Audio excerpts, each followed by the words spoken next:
right, so a bunch of homosexuals from the United States got on a cruise ship along with other people from many homosexual nations like the United Kingdom, Australia, and they went to Turkey.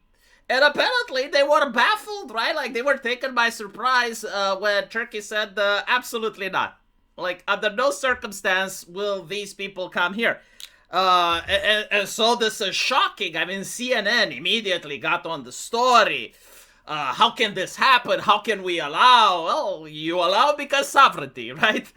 But let's talk about what this actually is, because we're not at the kids' table. We have mature conversations on this channel.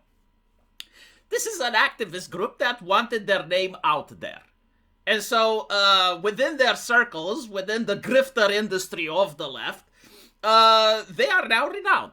And so people know, oh, well, okay, these individuals are able to organize such an event, get their names into the papers. And so if I want my company to be associated with the leftist voters, I can hire them and they are capable of organizing events for me. It's a promotional stunt, okay? Like it's a promotional stunt for activists, for the people that covet this ideology. It's not that they genuinely didn't know. Okay, like they're not that retarded. They have the internet as well. And if they are retarded, they have access to ChatGPT that can think for them. And ChatGPT may not be the oracle, but when it comes to figuring out if homosexuality activism is banned in Turkey, even ChatGPT is capable to tell you that, yes, it has been banned for a couple of decades, if I'm not mistaken. Let me see if this article doesn't mention it.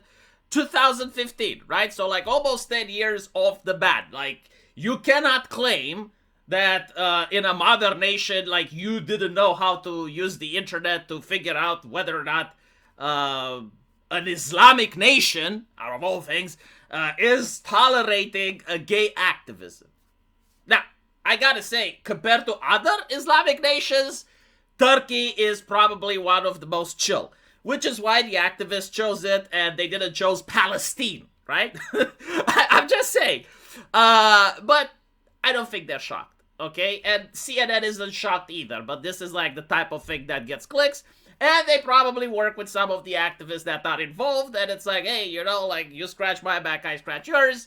I'll get your name in the papers. If you manage to land the job somewhere important, you tell us. It's pretty much how it works, right? It's called networking. The left is very good at it.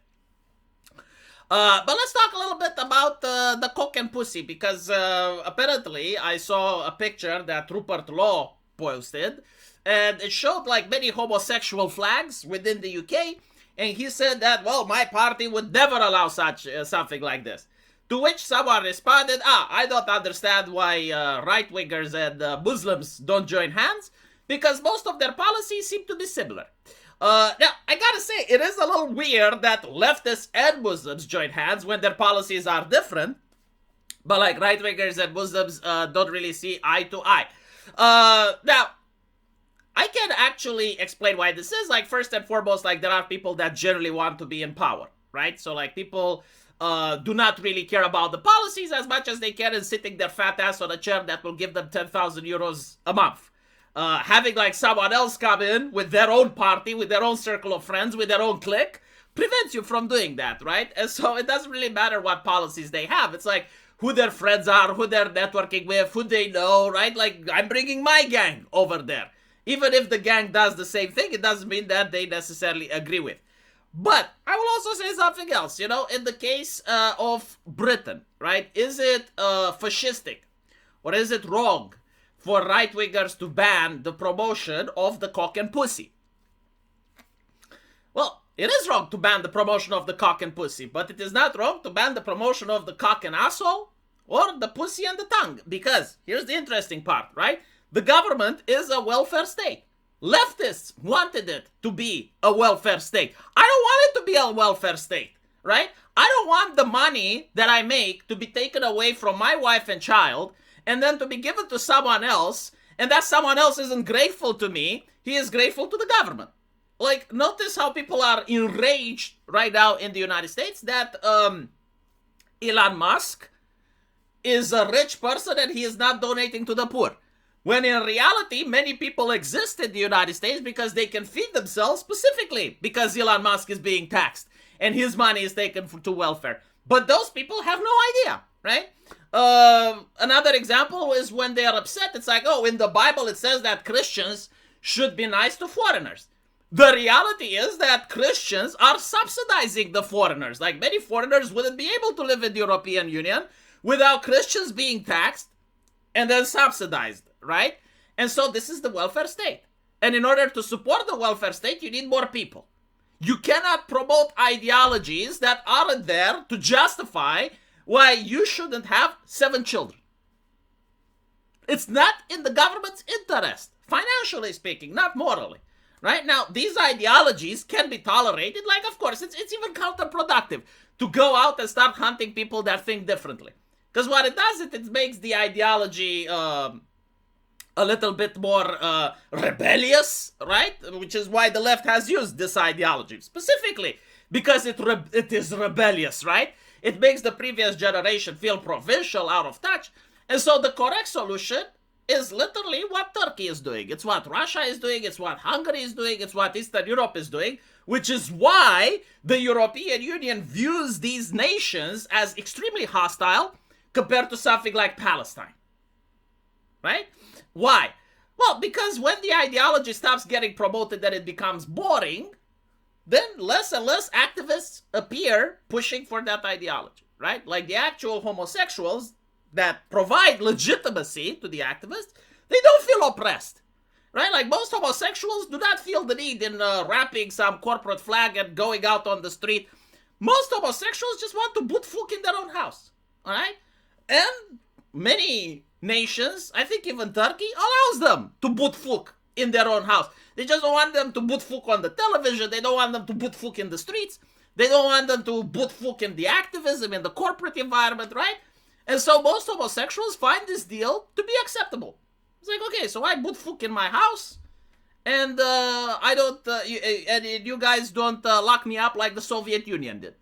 Okay, perfect, you know? And so this is what's happening. And the people that went there with their little cruise ship understand this very well. But they also understand that it's good publicity, right? Their names are now out there. And so they didn't expect any change. And of course, like, Turkey turned them around, right? Like, there is also something else that they forget to mention. This is how most nations used to think, and Turkey still thinks the same. This is to protect the homosexuals as well. Like, if you allow the homosexuals to go into an actual right-wing area, and, you know, to wave their flags and to agitate, right? To morally agitate the population, because that's what they are. They're moral agitators, right? Well, some people of the public may actually be aggressive towards them. So, like, why is it in the Turkish interest to spend money and resource to get a couple of Australian Americans and British people to come into their cities? They don't even live there. They're literally tourists, right? In order to morally agitate their public. Like, no, it's a lot simpler to tell them to fuck off, right? Like, Turkey actually understands borders. Oh, goodness gracious, right? So just like you can turn a dinghy away, they managed to turn away a cruise ship. Huh. It can be done. Apparently, there are tactics in order to do it. If only the European Union would know. Maybe we should let Turkey in the EU. Like, maybe their tactics can help enlighten some of our low IQ politicians that can't seem to figure out how to stop illegal migration. Well, look, Turkey managed to do it.